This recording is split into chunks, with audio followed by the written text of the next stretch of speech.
Bismillahirrahmanirrahim. Dear viewers, Assalamu alaikum. I am your host Faisal Raza Khan and you are watching Foresight. Viewers, as you all aware of, the Prime Minister Shehbaz Sharif is on a maiden visit to Malaysia. For this visit, invitation extended by his counterpart Anwar Ibrahim, the Prime Minister of Malaysia. He is on 3-day official visit, and during this visit, there are lots of important talks will be held, particularly to enhance bilateral trade, investments, particularly in the areas of energy, agriculture, digital economy, information technology, halal food, and lots of others. This is very important visit because Pakistan has a stature in South Asia and Malaysia is an important player when it comes to ASEAN region, Association for Southeast Asian Nations. That is the very important platform to which Pakistan is the sectoral dialogue partner. Along with that, Malaysia is the second highest trading partner with Pakistan. This visit is important because of the prevailing current international politics and the strategic security atmosphere that is prevailing right now in all regions, particularly in Pacific Ocean. And that one is basically the Malaysia is very important country in that regard. In all other aspects, even in military, we are exchanging delegations, we are having bilateral exercises, and we are working together on different aspects. But we have a lot of room there in the defense production industry as well. Prime Minister Shehbaz Sharif's visit will also underscore the strategic importance of bilateral engagement between Pakistan and Malaysia. We'll talk on this aspect first, and then of course we'll also touch upon the jingoistic statements coming straight away from the eastern border, and that is also our today's topic. But first of all, the importance of Prime Minister's visit to Malaysia. And for that particular matter, we have in our studios Mr. Bilal Malik. He is the International Relations Analyst. Thank you very much, sir, for your presence here. And we have online joining us Dr. Hassan Zafar, political economy expert. Thank you very much, Dr. Hassan, for being with us online. My first question to you, Bilal, that this is the very first maiden visit of the Prime Minister Shehbaz Sharif to Malaysia, and a very brief visit because he will be there for 3 days. So how do you see the importance and imperativeness of this visit pertaining to the overall security architecture and the international politics going on across the world? Thank you so much for having me on your show.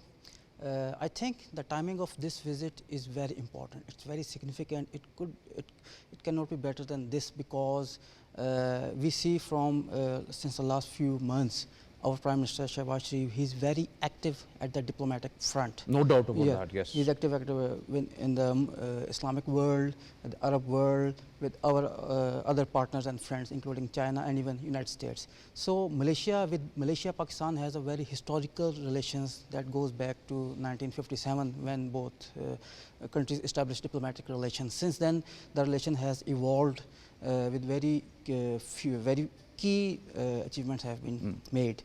Pakistan is, as you have said, that Pakistan within ASEAN, Malaysia is the second largest trading partner of Pakistan, and Pakistan gives very important significance to its trade with Malaysia.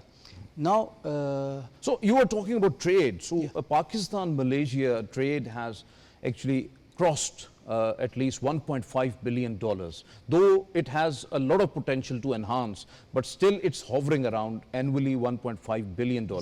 Under a Pakistan-Malaysia free trade agreement, number one, how do you see this visit can help unlock the new sectors like the halal food, we have the palm oil, and also the information technology cooperation, because Malaysia has a digital economy and Pakistan is a growing IT industry.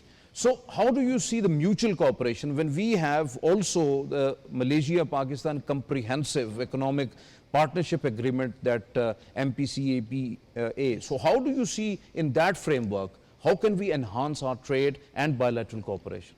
I think for enhancing trade and bilateral cooperation, economic cooperation through this visit is very important, because we already have this mechanism like free trade agreement and MPC EPA.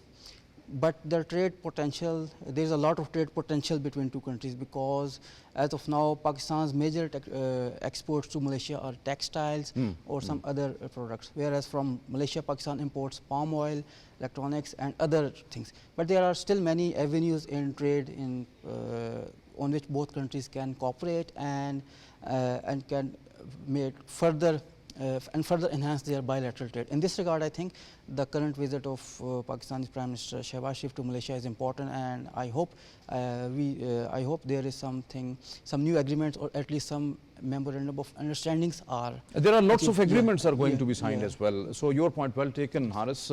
Dr. Hassan, Pakistan-Malaysia bilateral investments are at approximately 1.2 billion US dollars, 1.2 billion US dollars in Pakistan by Malaysia, and at least $387 million in Malaysia by Pakistan. So how do you see this potential? Because Pakistan is attracting investments across the world, and Malaysia is an important investor or going to be the important investor, particularly in the potentials are there in telecom sector, in the energy sector, agriculture and infrastructure as well. How do you see that?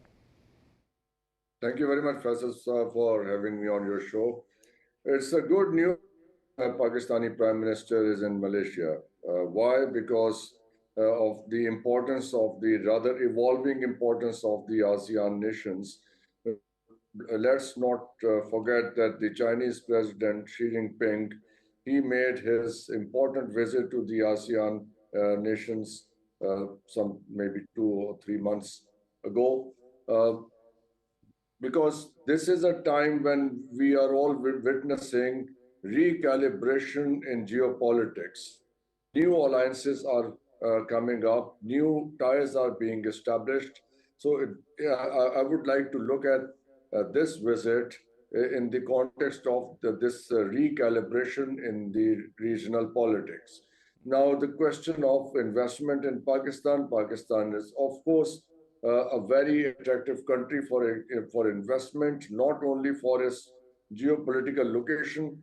We have vast opportunities in this country, especially as you pointed out in the telecom sector and defense collaboration. After Pakistan's successful demonstration of its military might against India in May 25, many countries, I'm sure they are very interested in buying Pakistani weapons, especially JF-17 Thunder aircraft. So those are the areas where Pakistan can definitely attract investment and trade with the Southeast Asian nations, especially the Muslims there. Malaysia is one of them, and Indonesia, and also adjoining nations in that region. So this is a very good sign that we are paying attention towards our east. It's not only the west where we normally focus. We also need to recognize the importance, rather great potential of investment that can flow from the east. Definitely, you were talking about Pakistan's defense industry. So Haris, as Dr. Hassan pointed out, it is very important point that we can have the joint venture in defense production. Particularly, Pakistan is having a lot to offer because Dr. Hassan is mentioning about the JF-17 Thunders and all others. Pakistan is a tank manufacturing country. Along with that, Pakistan is also going very nice into the shipbuilding as well. So how do you see that, what sort of potential we have and how we can enhance it in that area as well, particularly in the Malaysian investments and Pakistan's excellent technology? Yes, thank you. I think both countries already have some sort of military cooperation in the forms of joint military training, joint exercises. If you remember, just recently in September 2025, the Malaysian Chief of Defense Staff, he visited Pakistan. We have joint air exercises, we have joint naval exercises as well. And as you have already said that Pakistan has a huge potential in as a defense manufacturer. So I think this visit is very important because Malaysia has already shown interest in buying our GF-17 Thunder Block 3.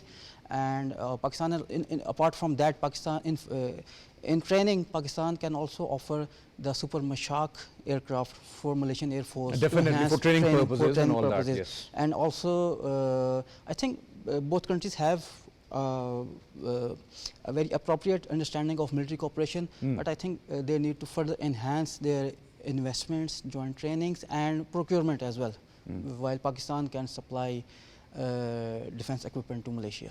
Your point well taken. But Dr. Hassan, Malaysia is Pakistan's second largest trading partner when it comes to the ASEAN region overall. So how can both countries actually align the economics of each other, the trade, investments, to create a win-win situation, particularly connectivity through corridors and all that? So do you think that there is a potential in that, and we have to move on that aspect beyond recent, what we have right now? The data shows that $1.5 billion of trade, but we have lots of potential to enhance it.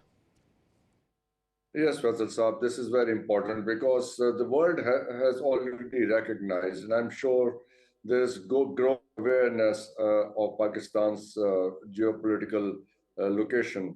We have been talking about it, but let's pin it down in the sense and in very words that no East-West trade can take place without Pakistan in the picture.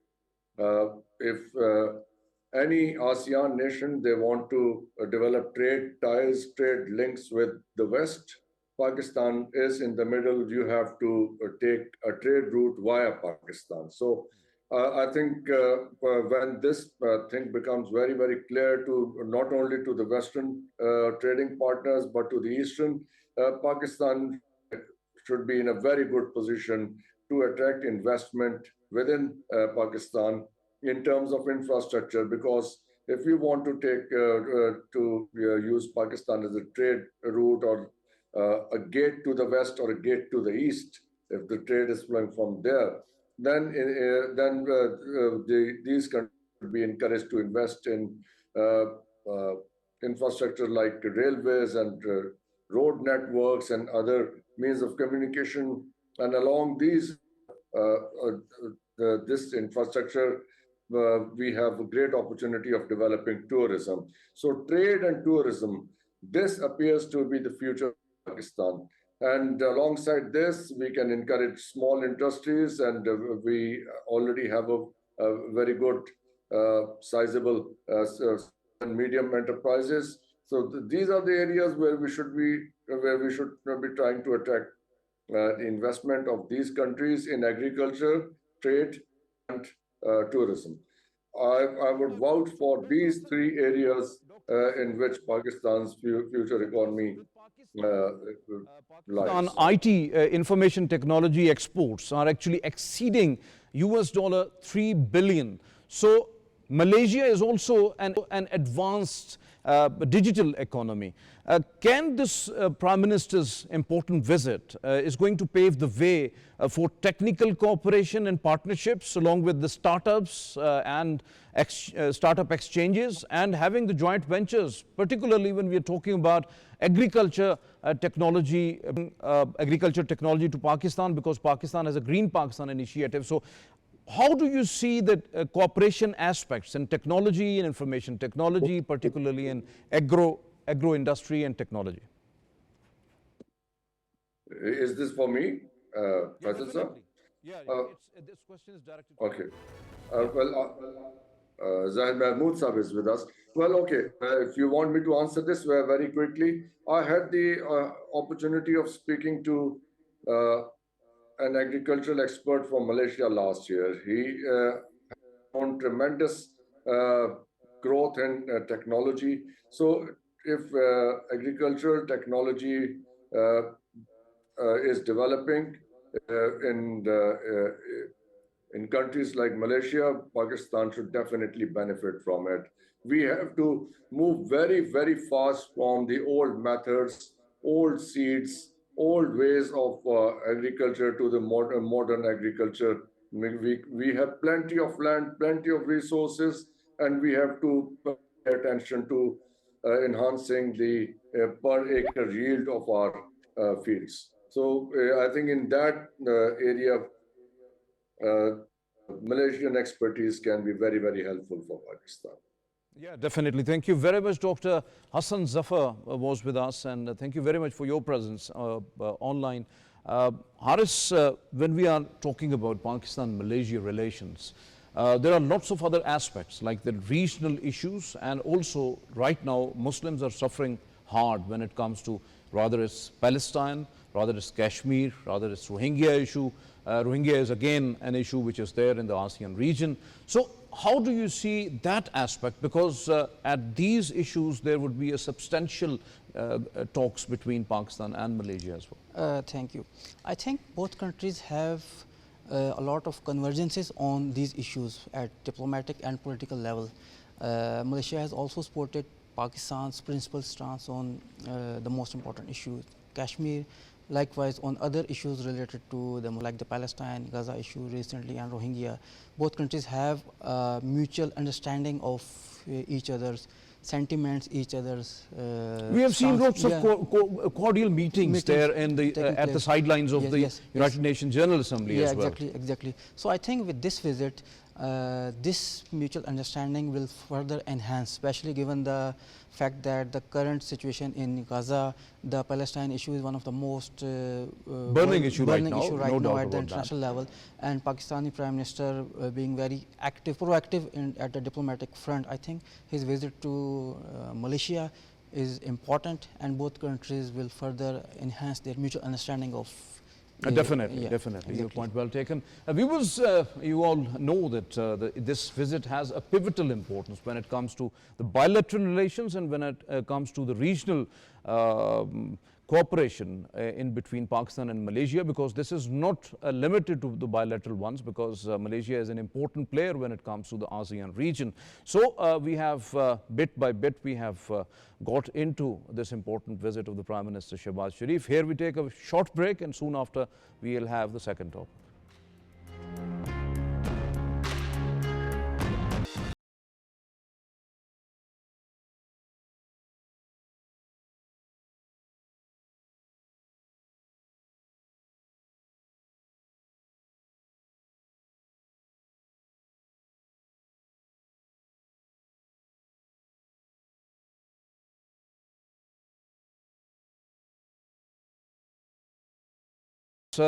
As you all know and aware of, that India is time and again making provocative statements. And just recently, Indian Defence Minister Rajnath Singh, along with the Indian Army Chief Upendra Dwivedi, they have made some jingoistic statements, and that statements from the highest level. As we all know that India playing the victim card all the time, and they are getting lots of benefits out of that.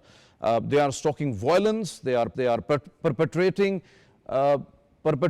terrorism across the region. Particularly Pakistan is the big sufferer when it comes to the terrorism from the last 2.5 decades, and particularly using the third country soil, giving refuge to the terrorists, training, cash or the financial assistance, and planning all those attacks against Pakistan. But not only that, might be India forgotten the wreckage of its own jets, which were there in May, the limited war, and then the wrath of the prolonged range vectors as well. Pakistan established a new normal. Yes, Pakistan actually established that new normal, because the air supremacy, Pakistan established actually that.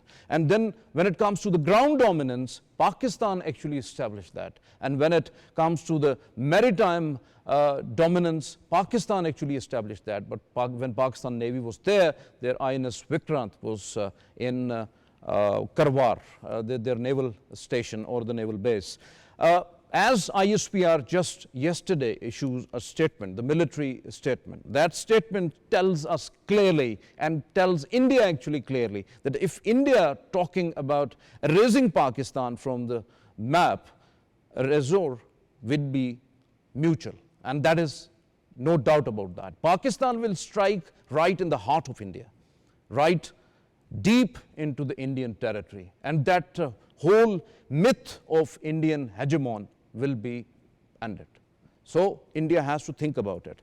And for that matter, it is important that we have to discuss this matter.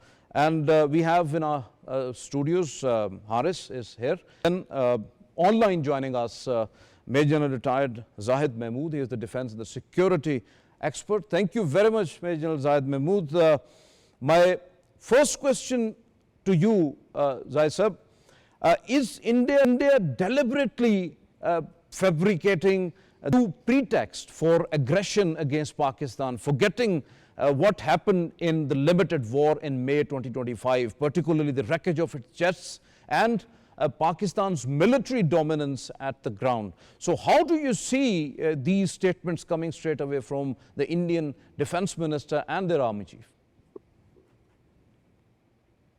Bismillahirrahmanirrahim. Faisal, thank you very much for the invite. I think it's alarming. It is suggesting that we are confronting a neighbor which is strategically confused, strategically disarrayed, disappointed from their effort, and probably that effort was I'm referring towards the Operation Sindoor which they conducted. Of course, you have very rightly said that they want to have kind of a hegemonic approach, hegemonic designs. It is little beyond the deterrence. So the only country which is really challenging them is Pakistan. And Alhamdulillah, the way Pakistan performed, the Pakistani national response through Operation Bunyanul Marsoos was good enough an indication not only to India, but to the entire international community. If you remember that Pakistan was missing from the international story. Even one night before Operation Sindoor was launched by India, J.D. Vance, the Vice President of the United States of America, was very clearly saying that this is none of their business. This is a conflict between India and Pakistan. And just after 24 hours, I mean, in the initial stages of our response, we have had witnessed that the whole world scrambled on behalf of India because the Pakistani military not only embarrassed Indian military, they made them irrelevant in all domains, diplomatically, politically, strategically, and militarily, of course. So I think because of that embarrassment and because of that confusion has already been established. Faisal, we need to understand that there are strategic minds in India who exactly understand Pakistan capabilities, Pakistan capacities, and the only thing which they never knew was the will of the nation to respond to India, and that has been demonstrated. So presently, this jingoism has multiple objectives. One is their domestic politics. Mr. Modi is on his way out from the office, so everybody is, coming and putting up their CV with more hate against Pakistan, more love for the Hindutva application and hegemonic designs of India. So this is what this kind of world we are facing in this part of the Asia. So, General Zahid, how long will India play this victim card and use Kashmir as a launching pad for its false flag operations and domestic politics? Although the whole of the world, international community knew very well, and they see India as an epicenter of the regional instability and cross-border or state-sponsored terrorism. So how do you see that? Faisal, they are not only the reason for the regional instability, they are becoming a character who are contributing towards the international instability, transnational. Look at their reach of this Indian Hindutva thought. They have reached to Canada. They carried out operations against. They killed Nijar Singh in Canada. They reached American soils to kill Gurban Singh. So, and Indians have enemy within the minorities, of course, led by the Muslims and Sikhs and Christians also and Dalits. And then they have the enemy without. And the biggest enemy without is Pakistan, because Pakistan is not allowing them to carry out the implosion of Pakistan, which is their purpose, that they want to have an imploded, a subservient Pakistan, which is not acceptable to Pakistan. This is residing in the very character of every Pakistani, you know. So this Hussainiyat is residing in every character of Pakistan. So Pakistan cannot, succumb to Indian aggressive designs. So what is happening in India, as I already said, that we are facing a strategically confused mind. The military mind, the strategic mind inside India is very clear about the capabilities of Pakistan. They exactly know that militarily they cannot be subdued. But the control of war in India, Faisal, is no more with the military. Military has already become the militant wing of the RSS, with people like, their CDS Chauhan, and now look at their the army chief, the way he was intimidating, and the way he was, they were as if it is a public rally going on. This is not the language of the military leadership of a country which is a nuclear country. Nuclear country military leadership always reflects restraint, their capability, and of course the deterrence which they have. I think they are confused about their deterrence also, and this Pakistani response has made them more confused. That's why this war rhetoric is always there. Primarily, this is for the domestic audience, but with this mindset, we should be prepared all the time. And if Pakistan will respond, as you were in your intro, you were saying. Well elaborated, General Syed, well elaborated. Haris, as the Indian Defence Minister Rajnath Singh, he categorically threatens might be the third or the fourth time that he is using the pretext of his calibration or some sort of thinking to attack Pakistan from seaward side. And he mentioned about Sir Creek, and he also mentioned about Karachi, attacking Karachi.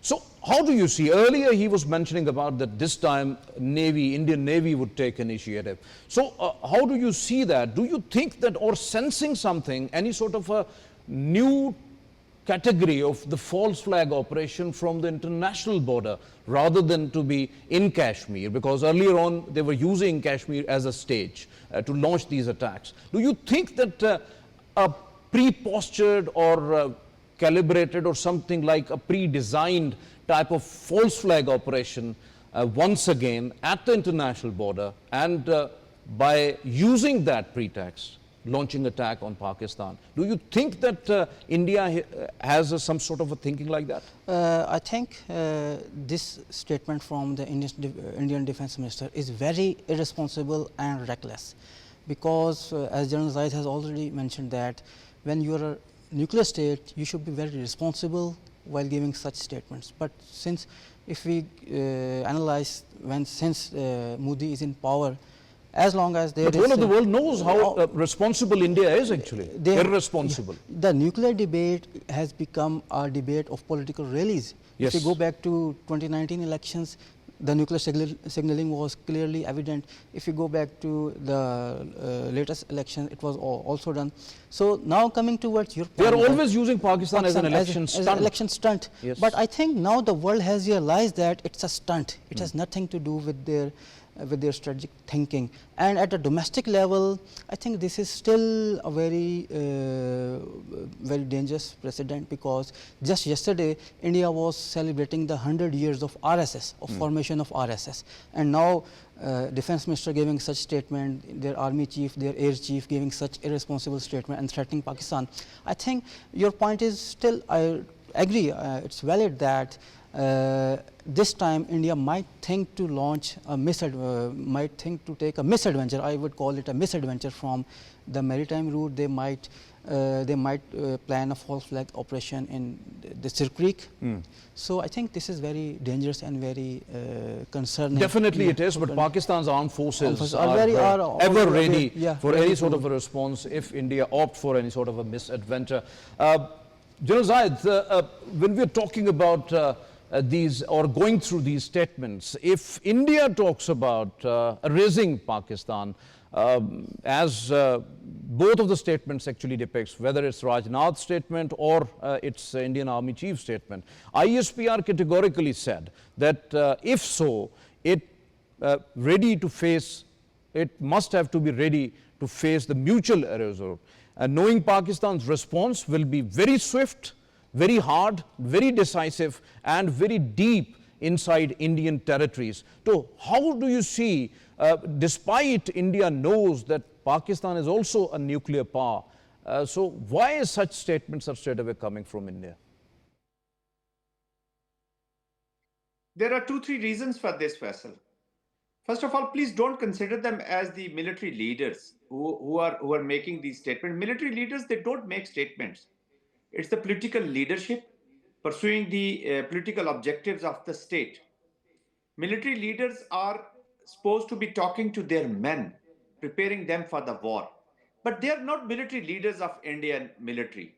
They are the militant wing commanders of the RSS and Bharatiya Janata Party. So their statements are less for Pakistan and more for their domestic political masters. So they're making them please, you know. The CDS was a retired lieutenant general, and he has been, you know, he was a retired, general, and he was brought back to become the CDS. So, no doubt, yes. Yes, so he was brought back after his retirement. So we have never heard of him as he has carried out some professional finesse or came out with some strategy or wrote a book on huge strategy. Now he's writing a book on, the Hindutva-based resurgent India, that even the military will be, the military thinking will be based on the Hindutva way of fighting the war of Hanumans and all that. Definitely. So this is not the policy on the basis of Hindutva ideology, military has to follow that ideology. Yes. Yes. So he's writing books like that. So it's not, it is not a book of a retired general that this is a strategic thought coming from a general. Primarily, if he is a serving CDS, it means that this is the policy of the state. So these are the militant commanders of the RSS and Bharatiya Janata Party and Hindutva House, the Sangh Parivar. So they're coming out with the policy which they want. The job should be done by the military. So this is that representation. So that's why, unfortunately, the control of war in India is no more with the military commanders. It is with these political terrorists like Modi and Doval and Rajnath. Now Modi is also after 75 years he's on his way out. So already there is a lot of pressure on Modi. The BJP is not happy with Modi's performance because of Pakistan.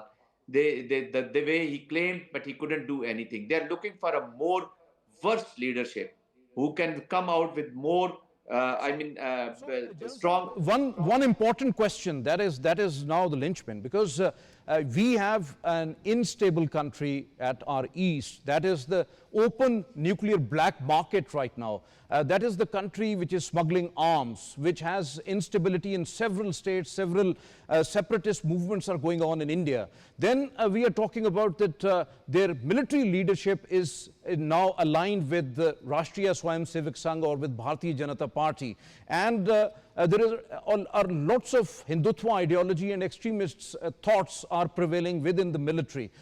India is also piling up weapons, and those weapons are also insecure within India. So how do you see this whole scenario, that it is going to be a dangerous volcano that could erupt anytime, and Pakistan has to be very cautious on that approach, and Pakistan has to, diplomatically, we have to surge hard that India is going to be a ticking bomb, and the world must have to take notice of it, because their nuclear arsenals and the nuclear sites are insecure. That is an irresponsible country. That is also a country which is involved in sabotage and other activities within lots of countries, just name it, Qatar, Canada, America, Britain, and lots of others. So how do you see that?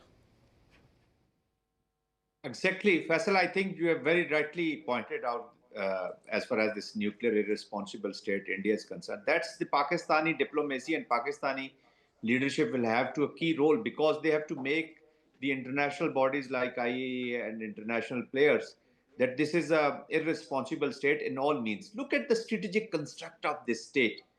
They have given the control of the nuclear war to the hands of the terrorist, once they declared that any act of terrorism will be taken as act of war against India. It means any third party who can be a spoiler of, who wants to spoil our relationship with India, they can have their own, any act. India has all the capacity and capability, and they have been manifesting in the past as well of crafting an event to have a casus belli to implicate Pakistan and have a war in Pakistan because of their domestic politics. And even now, the next step is even before the the local bodies election, they might be having a war, jingoism, and a kind of a war with Pakistan to win the local elections. So if you remember, there was a poet Rahat Andori. He was an Indian. He's an Indian poet. So he has already described that. He used to say that सरहदों पर बहुत तनाव है क्या जरा मालूम करो कोई चुनाव है क्या. So they have correlated with. So this is kind of a construct of this country. So this is, and Pakistan and Indian, this conflict is a serious conflict. It is between two nuclear states. It's not between Houthis and Tutsis of Africa. It is between India and Pakistan. And of course, Pakistan will have to carry out a serious diplomatic maneuver to make the world understand. So they will have to have a very serious check on India because of the reasons you have already alluded, and because of the reason which I am describing. That that's why I always maintain that this is a strategically confused India we are facing, and not only Pakistan is facing. This whole region is subjected to this irresponsible attitude of this India. Indian people should be thankful to Pakistan. These 2 billion people of this region should be thankful to Pakistan that Pakistan was having the control on the escalation during Pulwama and Pahalgam. Escalation ladder control was with Pakistan. So Pakistan has served the humanity in this region. Otherwise, Mr. Modi, who has nothing to lose, he might have brought more pain for the people. And this jingoism which they are saying, they should be very, very clear that whatever Pakistan say, they mean it. And we have done it in the past. So if Pakistan is saying that we will take this war to those areas where this thinking is taking place, because they're in the comfort zone, if the conflict is restricted to Kashmir or maybe Indian Punjab or Rajasthan, because they have nothing to lose. If the Kashmiris are under pressure or dying on the other side of the border, it is painful for us. If the Sikhs are dying, it is painful for us because we have very good relations with them. And then Definitely. Maj Gen Zahid Mahmood sahab, thank you very much for your presence online, and thank you very much for your candid and very elaborative views. So nice of you for your presence. And thank you very much, Haris Bilal, for your presence here in the studios. Viewers, this is all from today's Foresight. It's time to sign off. Allah Hafiz.